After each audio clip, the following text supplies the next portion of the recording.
Welcome dear rockers, कैसे हो आप सभी। तो आज हम लेकर आ चुके हैं आपके लिए हाल ही में रिलीज हुई एक शानदार मूवी जिसका नाम ये रहा आपके सामने। दोस्तों, ये कहानी है एक छोटे से गांव कुट्टी काडावू की, जहां जिंदगी हमेशा शांत होती है, लेकिन एक रात उस शांति को तोड़ देता है एक खौफनाक हत्याकांड। एक ऐसी लाश पुलिस वालों के हाथ लगती है जिसमें शरीर किसी और इंसान का और सर किसी और इंसान का काटकर सील दिया गया था। पुलिस को मिलते हैं कुछ अजीब स्केचेस, कुछ छुपाए हुए राज और एक ऐसा क्लू जो सभी को हिला के रख देता है। आखिर किसकी थी वो लाश, कैसे पहचानेगी पुलिस, कैसे होगा पूरी कहानी का अंत, आइए देखते हैं इसको। तो कहानी की शुरुआत एक भयंकर सीन से होती है, जहां एक इंसान एक बेहोश लड़की को घसीटते हुए जंगल के बीचों बीच लेके आ जाता है। उस इंसान ने खुद को पूरी तरह से काले कपड़ों से ढक के रखा होता है ताकि किसी को कुछ भी पता ना चले कि आखिर वो कौन है। और तब वो इंसान अपने बैग से चेन सॉ निकालता है और बड़ी बेरहमी से उस लड़की का सर धड़ से अलग कर देता है। काम होने के बाद वो उस लड़की का सर बैग में डाल देता है और बाकी का शरीर सीधे ब्रिज से नीचे फेंक देता है। इसके बाद दोस्तों कहानी मुड़ती है हैदराबाद के एक छोटे से गांव कुट्टी काडावू की तरफ, जहां एक जीप से अनाउंस किया जा रहा था कि हर साल होने वाला फेस्टिवल इस शनिवार को रात 8 बजे से शुरू हो जाएगा। सभी गांव वाले फेस्टिवल में जरूर आइए। इस चीज को जानकर सारे गांव वाले खुश तो हो जाते हैं, क्योंकि फेस्टिवल था, हर साल का फेस्टिवल होता है जो हमेशा अपने साथ कुछ नया लेके आता है। इस बार फेस्टिवल में ऑर्केस्ट्रा का भी बंदोबस्त किया गया था, जिसके लिए लोग बहुत ज्यादा एक्साइटेड हो जाते हैं। उसी गांव में रहता है दोस्तों सोलोमोन, एक पुलिस ऑफिसर जिसकी यूनिफॉर्म के पीछे इंसानियत से भरा दिल छुपा हुआ है। मतलब वो हमेशा सभी की मदद करता है, चाहे कुछ भी हो जाए, फिर वो एक बच्चा हो, बूढ़ा हो या कोई पागल आदमी क्यों ना हो जाए, वो सबकी मदद करता है बिना कुछ सोचे हुए। अब गांव के एक छोटे होटल के पास रोज सुबह एक पागल आदमी बैठता है। लोग तो उसको इग्नोर कर देते हैं, लेकिन सोलोमोन का रूटीन कुछ और ही है। जब भी वो होटल से अपना नाश्ता लेने आता है ना, तो वो उसके लिए भी एक प्लेट एक्स्ट्रा बनवाता है। और दोस्तों अब हम इस कहानी के एक और अहम किरदार से मिलते हैं जिसका नाम है जमाल। जमाल गांव में रिक्शा चलाता है। उसकी माँ अक्सर उसके लिए परेशान रहती है कि कब ये शादी करेगा, उसकी उम्र निकलते जा रही है, लेकिन यह दोस्तों की मानता ही नहीं। पर जमाल की नजर पहले से एक लड़की पर है जिसका नाम है एनी। वो डेली उसके रिक्शा में बैठकर अपने काम पे जाती है और जमाल तो सुबह सुबह ही उसको पिकअप करने पहुंच जाता है। और जहाँ कहीं एनी को जाना होता है वो जमाल को फोन करके बुला लेती है। मतलब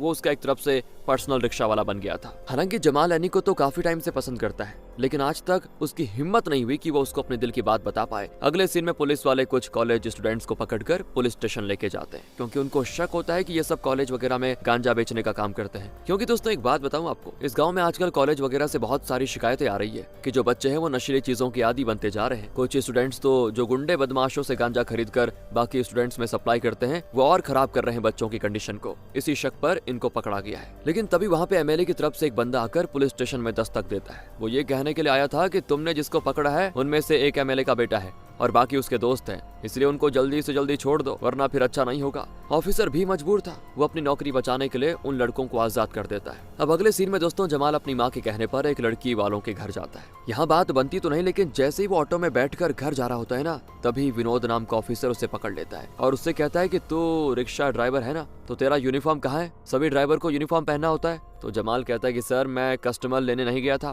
किसी पर्सनल काम से गया था, बस इसीलिए यूनिफॉर्म नहीं पहना, लेकिन हाँ आइंदा से ऐसा नहीं होगा। तो विनोद कहता है कि ठीक है 2000 निकाल फटाफट, वरना तेरा रिक्शा जब्त कर लूंगा। जमाल तो दोस्तों रिश्वत देने के बिल्कुल खिलाफ था। वो कह देता है कि सर आपको रसीद काटनी है ना, तो फाइन के हिसाब से बराबर पैसे लीजिए, मैं एक्स्ट्रा 1 रुपया नहीं दूंगा। विनोद भड़क जाता है ये सुनकर कि मुझसे जबान लड़ाता है, अपने आप को बड़ा वकील समझ रहा है क्या तू? तुझे तो मैं बाद में बताता हूँ। वो अभी के लिए तो जमाल को जाने देता है दोस्तों, लेकिन उसका गुस्सा शांत नहीं हुआ था। और अब आ जाता है शनिवार का दिन, यानी कि त्योहार का दिन। बड़े धूमधाम से तैयारी होती है, सारे गाँव वाले फेस्टिवल में पहुंचकर बड़े एंजॉय करते हैं। उन्हीं में एक फॉरेन यूट्यूबर भी होती है जो अपना व्लॉग वगैरह शूट कर रही है। और जैसे ही वो कुछ बंदों की तरफ कैमरा करती है जो जुआ खेल रहे होते हैं, तो उन लोगों को गुस्सा आ जाता है कि तुम्हारी हिम्मत कैसे भी हमें रिकॉर्ड करने की। वो लड़की उनको समझाने की कोशिश करती है कि मेरा कोई गलत इरादा नहीं था, पर वो बंदे लड़की होने के बावजूद भी उससे लड़ने लग जाते हैं। देखकर ही लग रहा होता है दोस्तों कि सब नशे में है, पर वो लड़की कोई मामूली लड़की नहीं थी, कराटे चैंपियन थी। वो अपने कराटे मूव से ऐसे उठक पटक करती है ना उन सभी बदमाशों को कि हालत खराब हो जाती है उन सभी की। और ये सीन वाकई बहुत ही कमाल का भी था। सारे लोग वीडियो बनाने में लग जाते हैं, पर तब पुलिस वालों को बीच में आकर मैटर को अपने हाथ में लेना पड़ जाता है। सभी को पुलिस स्टेशन ले जाया जाता है, जहाँ वो लड़की बदमाशों के खिलाफ रिपोर्ट दर्ज करवाने से मना कर देती है। हाँ मना कर देती है वो, क्योंकि उसने उन सभी बदमाशों को सबक सिखा दिया था। तो सारे बदमाश उस लड़की को सॉरी भी कहते हैं कि अब से नहीं होगा मैम। वहीं दोस्तों इस फेस्टिवल में जमाल भी आया हुआ था, लेकिन तभी उसको एनी फोन करके अपने पास बुलाती है ताकि फेस्टिवल में जाने के लिए जमाल उसे पिकअप कर सके। इसलिए जमाल तो एनी के घर जाने के लिए वहां से चला जाता है। अगले दिन गांव में बड़ी हलचल मच जाती है, क्योंकि पुलिस वालों को मिलती है एक लड़की की लाश, वो भी उसी के घर के अंदर। पुलिस वाले तुरंत मौके पर पहुंच जाते हैं और घर की अच्छे से तलाशी ले लेते हैं। सामान भी कुछ ज्यादा बिखरा नहीं होता, लेकिन लड़की के गर्दन पर बड़े गहरे कट के निशान होते हैं। ऐसा लग रहा होता है कि मरने के बाद उसको सिलने की कोशिश की गई हो। घर से ढेर सारी नशीली चीजों के पैकेट्स भी मिलते हैं। अब क्राइम सीन को देखकर पुलिस ये अनुमान लगा लेती है कि शायद कुछ बदमाश घर में घुसे होंगे, लड़की के साथ गलत काम करके उसको मार दिया गया होगा। अब आस पड़ोस वालों से पूछने पर पता चलता है कि इस घर में एनी नाम की लड़की रहती थी, जो पिछले 3 महीने से इस गांव में शहर से रहने के लिए आई थी। गांव में उसका कोई परिवार नहीं था, वो अकेले यहाँ पे रहती थी। दोस्तों पता है आपको, ये वही एनी है जिसको जमाल पसंद करता था, जिसको वो हमेशा पिकअप ड्रॉप करता था, पर अब ये मर चुकी है। लड़की की पहचान तो पुलिस वालों को मिल गई, बस अब पता लगाना था कि क्यों और किसने इसकी हत्या की। पर जब पोस्टमार्टम रिपोर्ट आती है ना दोस्तों, तो पुलिस वालों की भी रूह कांप जाती है ये सुनकर कि जो लाश उनको मिली है उसमें सर तो एनी का है, लेकिन बाकी का शरीर किसी दूसरी ही लड़की का है। सारे पुलिस वाले सोच में पड़ जाते हैं कि ऐसी हरकत आखिर कर कौन सकता है। अब पुलिस वालों के सामने एक और सवाल खड़ा हो चुका था, ये पता लगाने का कि आखिर जो शरीर है वो किस लड़की का है। बाकी सर को तो फोटो से कंफर्म हो गया था, लेकिन अब जिसका शरीर है वो कौन था। उसी के साथ दोस्तों, उसी के साथ साथ कुछ भी गलत काम करने की जानकारी भी रिपोर्ट में नहीं आती, ना ही कुछ घर से चोरी हुआ था। इसका मतलब ये मामला ना तो चोरी का है और ना ही गलत काम करने का। हो सकता है कि वो हत्यारा एनी और दूसरी लड़की जिसका शरीर मिला है दोनों को जानता हो और दुश्मनी के चलते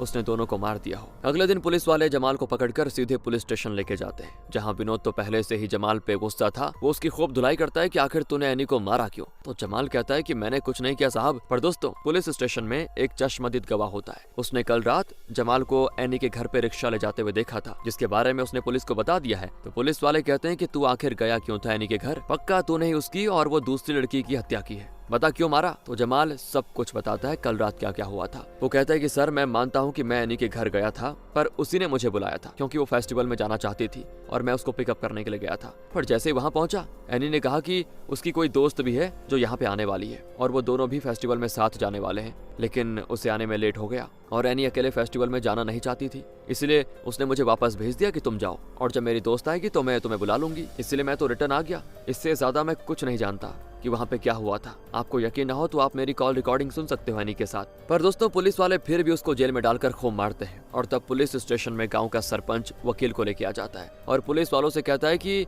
आपने गलत इंसान को पकड़ा है, जमाल ऐसा नहीं कर सकता, हम सब उसको अच्छी तरह जानते हैं और अगर आपके अंदर ईमानदारी है ना और अगर आप सच में उन लड़कियों के हत्यारों को पकड़ना चाहते हैं तो आपको इस केस की अच्छे से जांच करनी होगी, तभी सच सामने आएगा। अब विनोद तो मानने को तैयार नहीं था कि मैं जमाल को नहीं छोड़ूंगा, पर उसका सीनियर दोस्तों वापस से सारे सबूत और रिकॉर्डिंग को सुनता है और जो सबूत थे वो ऐसा कुछ भी कंफर्मेशन नहीं दिखाते कि जमाल ने ही एनी की हत्या की है, इसीलिए उसको जमानत दे दी जाती है और जमाल आ जाता है वापस अपने घर। उसी दिन नदी किनारे दोस्तों एक महिला कपड़े धो रही होती है कि तभी उसके चीखने की आवाज आती है, क्योंकि नदी में तैरते हुए उसको एक लड़की का कटा हुआ शरीर दिखाई देता है जिसका सर गायब था। और दोस्तों ये शरीर एनी का है। हत्यारा बड़ा शातिर था, उसने एनी के शरीर पर उस लड़की का सर नहीं डाला, उसी लड़की का जिसके शरीर पर एनी का सर लगा हुआ था। और वो इसीलिए दोस्तों क्योंकि वो नहीं चाहता था कि पुलिस को उस दूसरी लड़की के बारे में पता चले। पुलिस वाले भी समझ जाते हैं कि हत्यारा खुद को बड़ा शातिर समझ रहा है, लेकिन ज्यादा टाइम तक बचेगा नहीं। और जब पुलिस वालों के हाथ कुछ नहीं लगता तो वो किसी को ऐसे अपराधी बताकर उठाना शुरू कर देते हैं कि तुमने हत्या की, ताकि जल्दी केस सॉल्व हो जाए। तो सरपंच गाँव वालों के साथ मिलकर धरना प्रदर्शन शुरू कर देता है कि पुलिस वालों से केस तो सॉल्व हो नहीं रहा, तो मासूम लोगों को फंसा रहे हैं। सारे गांव वाले भड़क चुके थे, इसीलिए कमिश्नर पुलिस स्टेशन आकर सारे ऑफिसर्स पे चिल्लाता है कि ये सब चल क्या रहा है, एक केस को तुम लोग सॉल्व नहीं कर पा रहे हो। पता भी ये केस हेडलाइन बन चुका है, कितना प्रेशर आ रहा है ऊपर से पब्लिक का। देखो अगर एक हफ्ते के अंदर एक केस सॉल्व नहीं हुआ तो क्राइम ब्रांच को सौंप दूंगा ये केस। कमिश्नर की डांट सुनने के बाद तो सारे पुलिस वाले अपनी एडी चोटी का जोर लगा लेते हैं दोस्तों, ताकि अपराधी को जल्दी से जल्दी पकड़ा जा सके। सारे गांव वालों से पूछताछ की जाती और इसी पूछताछ के दौरान दोस्तों एक ऑफिसर उसी पागल आदमी को नोटिस करता है जिसे सोलोमन खाना दिया करता था। उस पागल आदमी के पैर टेढ़े थे और इसी तरह के पैरों के निशान उसको एनी के घर के बाहर से मिले थे, इसीलिए वो ऑफिसर तुरंत पागल आदमी को पुलिस स्टेशन लेके जाता है। लेकिन वो पागल आदमी को समझ ही नहीं आ रहा था कि लोग उससे पूछ क्या रहे हैं और वो किसी भी सवाल का जवाब तो दे नहीं पाता। पर हाँ दोस्तों एक बहुत ही इंपॉर्टेंट काम जरूर कर देता है, एक इंसान का स्केच बनाकर। वो भी पागल से कुछ भी सवाल किया जाता तो वो सिर्फ उसी आदमी का स्केच बनाता और ऑफिसर समझ जाता कि ये पागल आदमी खुद के होश में नहीं है। फिर ये दो लड़की को मारने की कैसे सोच सकता है। हो सकता है कि ये स्केच बनाकर बताना चाह रहा हो कि इसने एनी की हत्या के समय इस आदमी को उसके घर के पास देखा हो और हो सकता है कि उस समय ये पागल वहीं से गुजर रहा होगा। तो दोस्तों अब फाइनली जाकर सोलोमन और पुलिस वालों के हाथ कुछ तो ऐसा लगा जो उन्हें अपराधी को पकड़ने के करीब लेके जा सकता है, लेकिन ये पता नहीं चल पाता कि आखिर ये इंसान है कौन। तो दोस्तों वो व्लॉग सामने आ जाता है, याद होगा आपको, जब वो फौरन लड़की बदमाशों के साथ लड़ाई कर रही थी। लड़ाई के दौरान उसने अपना कैमरा वहीं पे छोड़ दिया था, जिसके अंदर वो स्केच वाला आदमी भी रिकॉर्ड हो गया था। मतलब कि ये आदमी उस फेस्टिवल में आया था, और अगर वो फेस्टिवल में शामिल था तो गांव वाले जरूर उसको जानते होंगे। इसीलिए पुलिस वाले गांव में एक एक इंसान को उस आदमी की फोटो दिखाकर पूछताछ करते हैं कि क्या तुमने कभी इसको देखा। लेकिन सभी का जवाब ना में होता है, किसी ने भी उस आदमी को नहीं देखा होता, जिससे पुलिस वालों को लगता है कि शायद ये आदमी बाहर कहीं से आया होगा। तो पुलिस वाले हर पुलिस स्टेशन में उस आदमी की फोटो भिजवा देते हैं ताकि अलग अलग जगहों से उस आदमी की जानकारी मिल पाए। अब फोटो भेजने के दूसरे ही दिन शहर के पुलिस स्टेशन से एक ऑफिसर गोपाल गांव आता है, और यहाँ आकर वो ऑफिसर से कहता है, इस बंदे को मैं जानता हूँ, इसका नाम अरविंद है। कुछ समय पहले ये मेरे पुलिस स्टेशन आया था शिकायत लेकर। तो यहाँ का ऑफिसर गोपाल से उस शिकायत के बारे में पूछता है। और दोस्तों यहाँ से कहानी जाती पास्ट में, जहाँ हम देखते हैं अरविंद को, उसे एक जनरल स्टोर वाला बंदा ये कहता है कि देखो तुम्हारा बेटा बहुत बिगड़ गया है, यही मौका है, उसको संभाल लो वरना बड़ी मुश्किल हो जाएगी। मैं अक्सर उसको 2 लड़कियों के साथ देखता हूँ जो वो तीनों खूब नशा करते हैं। ये सुनकर अरविंद परेशान हो जाता है। वो जैसे घर आकर अपने बेटे का कमरा चेक करता है, उसको वहाँ ढेर सारी नशीली चीजों के पैकेट्स मिलते हैं, और इस चीज से अरविंद हो जाता है उदास। और कौन पिता नहीं होगा यार अपने बेटे की ऐसी लत को देखकर। उसने तो अपने बेटे का कॉलेज में एडमिशन करवाया था ताकि अच्छा इंसान वो बन सके, लेकिन अब उसकी जिंदगी खतरे में आ चुकी है। तभी उसके बेटे का फोन बजता है, जिसे अरविंद का बेटा अपने साथ ले जाना भूल गया था। तो फोन वही था। अरविंद के फोन उठाने पर सामने से 2 लड़की कह रही होती है कि अगर जल्दी से जल्दी हमारे पैसे नहीं दिए तो तुझे और तेरे परिवार को मार डालेंगे। हमारा सामान तो खरीद कर नशा करता है पर पैसे नहीं देता। अरविंद घबरा जाता है दोस्तों ये सुनकर। वो सारे नशे का सामान घर से लेकर पुलिस स्टेशन को निकल जाता है ताकि उन लड़कियों की शिकायत कर सके। लेकिन जैसे वो कंप्लेंट दर्ज करवाता है ना, उसका दिल दहल उठता है, क्योंकि घर में सामने पड़ी थी उसकी पत्नी की लाश और पंखे से लटक रहा था उसका बेटा। अरविंद को यकीन ही नहीं होता कि ये सब क्या हो गया। सीन देखकर तो ऐसा लग रहा है दोस्तों कि नशा ना मिलने की वजह से अरविंद का बेटा अपना होश खो बैठा और उसने पहले अपनी माँ की हत्या की और फिर खुद भी पंखे से लटक कर आत्महत्या कर ली। लेकिन अरविंद को लगता है कि मेरा बेटा ऐसा कर नहीं सकता, जरूर उन दोनों लड़कियों ने ऐसा किया होगा मेरी पत्नी और मेरे बेटे के साथ। इसके बाद पुलिस जांच तो करती है, लेकिन सबूत न मिलने पर यही नतीजा निकलता है कि अरविंद के बेटे ने अपनी माँ को मारकर फिर अपनी भी खुदकुशी कर ली। पर अरविंद ऐसे शांत बैठने वालों में से नहीं था। जिस तरह कॉलेज में नशे का धंधा खुलेआम चल रहा है, वो उसे रोकेगा और उन दोनों लड़कियों को पकड़ कर रहेगा जिसने उसका परिवार मिटा दिया। तो वो सबसे पहले अपने बेटे के कॉलेज आता है और जो भी लड़की नशा खरीदती है उस पे नजर बनाए रखना शुरू कर देता है, क्योंकि वही वो इंसान होगी जिसने उसके बेटे को नशे का आदी बनाया और उसकी जान ली। तो दोस्तों उसको एनी नजर आती है, हाँ, जो कि अपने दोस्त के साथ मिलकर कुछ गुंडों से छुपकर नशीली चीज खरीदती है। और अपनी एक और दोस्त के साथ मिलकर ये तीनों बस में सवार हो जाते हैं ताकि हॉस्टल पहुंच सके। पर उनका पीछा करते करते अरविंद भी बस में सवार हो जाता है ताकि मौका मिलने पर वो उनको जान से मार डाले। लेकिन तब एनी को शक हो जाता है कि काफी टाइम से अरविंद हम पे नजर बनाए रखे हुए है, इसलिए वो तुरंत अपनी बाकी दोनों दोस्तों के साथ आधे रास्ते में बस से उतर जाती है और अरविंद बस में रह जाता है। अब दोस्तों प्रेजेंट टाइम पर गोपाल जब ऑफिसर को सारी बातें बताता है तो ऑफिसर समझ चुका था कि ये हत्या अरविंद ने ही की है, उसी ने दोनों लड़कियों को मारा। दोनों लड़कियों की पहचान हो गई थी और अपराधी का भी पता चल गया था। बाकी था तो सिर्फ अरविंद को ढूंढना, लेकिन ये करने की उनको जरूरत ही नहीं पड़ती, क्योंकि उसी टाइम पुलिस स्टेशन में अरविंद खुद आ जाता है, जो एक बैग लेकर आया होता है। वो टेबल पर बैग रखकर आराम से साइड में जाता है और सिगरेट फूंकना शुरू करता है। तो जब पुलिस वाले बैग खोलते हैं ना, वो दंग रह जाते हैं, क्योंकि अंदर एनी की दोस्त का कटा हुआ सर मौजूद था। अरविंद कहता है कि मैंने ही एनी और उसकी दोस्त को मारा, मैंने अपना बदला पूरा किया, अब मुझे किसी चीज से कोई फर्क नहीं पड़ता। तो पुलिस भी उसको तुरंत अरेस्ट कर लेती है। सारे मीडिया में छा जाता है कि अपराधी आखिरकार पकड़ा ही गया। लेकिन जब अरविंद को गाड़ी में डाल कर ले जाया जा रहा था, उसके चेहरे पे कोई घबराहट नहीं थी,